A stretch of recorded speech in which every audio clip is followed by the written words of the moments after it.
One of my baby name hot takes that I get pushback on sometimes is there's not a single baby name that cannot be bullied by the right motivated little kid, because kids are so brilliant and creative, and usually they'll use that for good, but sometimes they just use it to be mean.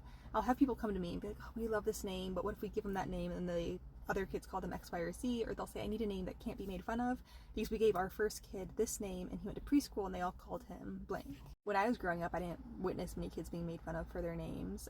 The number one that I can think of right now is a girl named Ella, which just seems like such a tame, normal name. There were kids who you would have thought, like, if you heard their names, that they would have gotten made fun of, but they were like cool, so nobody cared. And sometimes I even think it's better if you can kind of like anticipate what other kids are going to say, so you can have your kid be like prepared. You can teach them the one-liners, these little comebacks. You can teach them to like roll their eyes and be like, wow, that's pretty original, how long did it take you to come up with that one, and like make the mean kid feel a little bad about themselves at that point. I feel like you can get like 5 kids with the same name in the same room and they'll have 5 very different experiences on whether or not they were bullied, what the bullies said, like what they came up with.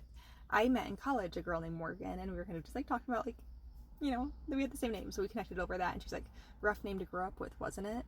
And for me, it wasn't. And I was like, oh no, what do you mean? And she goes, Horgan? And it's like, oh, nobody ever called me that, but I was very, very innocent in high school, so that could have been why.